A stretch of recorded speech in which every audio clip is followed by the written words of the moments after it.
Genesis chapter 48.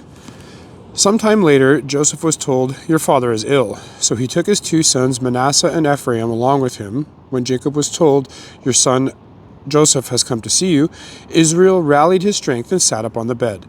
Jacob said to Joseph, "God Almighty appeared to me at Luz in the land of Canaan, and there he blessed me and said to me, 'I'm going to make you fruitful and increase your numbers. I will make you a community of peoples, and I will give this land as an everlasting possession to your descendants after you.'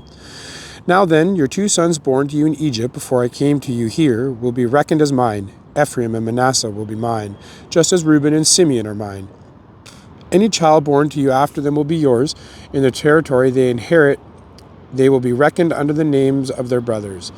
As I was returning from Paddan, to my sorrow Rachel died in the land of Canaan while we were still on the way, a little distance from Ephrath. So I buried her there beside the road to Ephrath, that is Bethlehem. When Israel saw the sons of Joseph, he asked, 'Who are these?' 'They are the sons God has given me here,' Joseph said to his father. Then Israel said, 'Bring them to me so I may bless them.' Now Israel's eyes were failing because of old age, and he could hardly see. So Joseph brought his sons close to them, and his father kissed them and embraced them. Israel said to Joseph, 'I have never expected to see your face again, and now God has allowed me to see your children too.'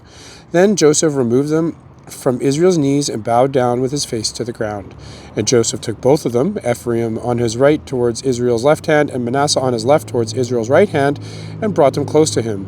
But Israel reached out his right hand and put it on Ephraim's head, though he was the younger, and crossing his arms, he put his left hand on Manasseh's head, even though Manasseh was the firstborn. Then he blessed Joseph and said, 'May the God before whom my fathers Abraham and Isaac walked faithfully, the God who has been my shepherd all my life to this day, the angel who has delivered me from all harm, may he bless these boys. May they be called by my name and the names of my fathers Abraham and Isaac, and may they increase greatly on the earth.' When Joseph saw his father placing his right hand on Ephraim's head, he was displeased. So he took hold of his father's hand to move it from Ephraim's head to Manasseh's head. Joseph said to him, 'No, my father, this one is the firstborn. Put your right hand on his head.' But his father refused and said, 'I know, my son, I know. He too will become a people, and he too will become great. Nevertheless, his younger brother will be greater than he, and his descendants will become a group of nations.' He blessed them that day and said, 'In your name will Israel pronounce this blessing. May God make you like Ephraim and Manasseh.' So he put Ephraim ahead of Manasseh. Then Israel said to Joseph, 'I am about to die, but God will be with you and take you back to the land of your fathers. And to you I give one more ridge of land than to your brothers, the ridge I took from the Amorites with my sword and my bow.' Then Jacob called for his sons and said, 'Gather around so I can tell you what will happen to you in days to come. Assemble and listen, sons of Jacob. Listen to your father Israel. Reuben, you are my firstborn, my might, the first sign of my strength. Excelling in honor, excelling in power.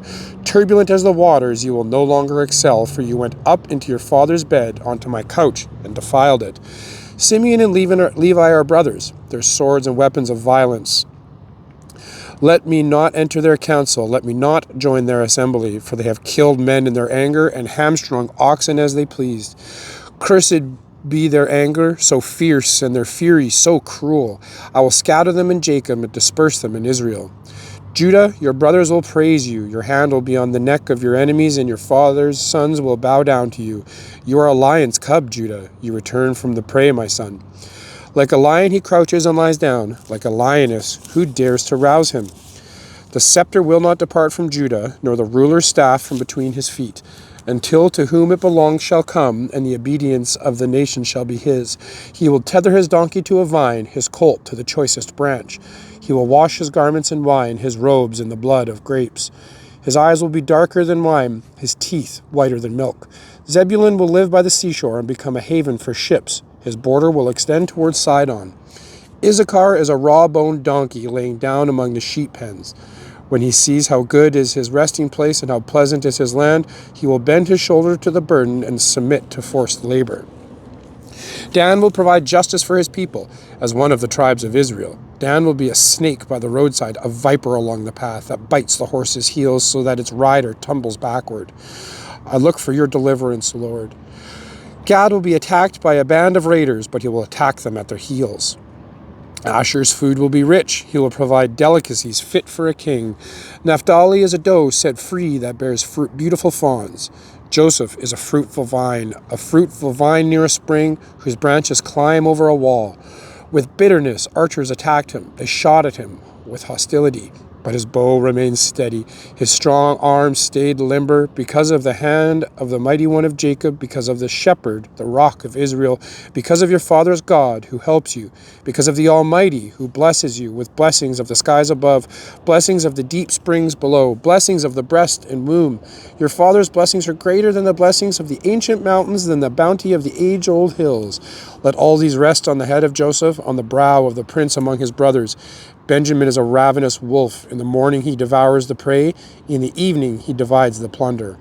All these are the 12 tribes of Israel, and this is what their father said to them when he blessed them, giving each the blessing appropriate to him. Then he gave them these instructions. I am about to be gathered to my people. Bury me with my fathers in the cave in the field of Ephron the Hittite, the cave in the field of Machpelah near Mamre in Canaan, which Abraham bought along with the field as a burial place for Ephron the Hittite. There Abraham and his wife Sarah were buried. There Isaac and his wife Rebekah were buried, and there I buried Leah. The field and the cave in it were bought from the Hittites. When Jacob had finished giving instructions to his sons, he drew his feet up into the bed, breathed his last, and was gathered to his people. Joseph threw himself on his father and wept over him and kissed him. Then Joseph directed the physicians in his service to embalm his father Israel. So the physicians embalmed him, taking a full 40 days, for that was the time required for embalming. And the Egyptians mourned for him 70 days. When the days of mourning had passed, Joseph said to Pharaoh's court, If I have found favor in your eyes, speak to Pharaoh for me. Tell him, My father made me swear an oath and said, I am about to die. Bury me in the tomb I dug for myself in the land of Canaan. Now let me go up and bury my father. Then I will return. Pharaoh said, Go up and bury your father, as he made you swear to do. So Joseph went up to bury his father. All Pharaoh's officials accompanied him, the dignitaries of his court and all the dignitaries of Egypt, besides all the members of Joseph's household and his brothers and those belonging to his father's household. Only their children and their flocks and herds were left in Goshen. Chariots and horsemen also went up with them. It was a very large company. When they reached the threshing floor of Atad, near the Jordan, they lamented loudly and bitterly, and there Joseph observed a 7-day period of mourning for his father. When the Canaanites who lived there saw the mourning at the threshing floor of Atad, they said, The Egyptians are holding a solemn ceremony of mourning. That is why that place near the Jordan is called Abel Mizraim. So Jacob's sons did as he had commanded them. They carried him to the land of Canaan and buried him in the cave in the field of Machpelah near Mamre, which Abraham had bought along with the field as a burial place from Ephron the Hittite. After burying his father, Joseph returned to Egypt, together with his brothers and all the others who had gone with him to bury his father. When Joseph's brothers saw that their father was dead, they said, What if Joseph holds a grudge against us and pays us back for all the wrongs we did to him? So they sent word to Joseph, saying, Your father left these instructions before he died. This is what you are to say to Joseph. I ask you to forgive your brothers the sins and the wrongs they committed in treating you so badly. Now please forgive the sins of the servants of the God of your father. When their message came to him, Joseph wept. His brothers then came and threw themselves down before him. We are your slaves, they said. But Joseph said to them, Don't be afraid. Am I in the place of God? You intended to harm me, but God intended it for good to accomplish what is now being done, the saving of many lives. So then, don't be afraid. I will provide for you and your children. And he reassured them and spoke kindly to them. Joseph stayed in Egypt, along with all his father's family. He lived 110 years and saw the third generation of Ephraim's children. Also, the children of Machir, son of Manasseh, were placed at birth on Joseph's knees.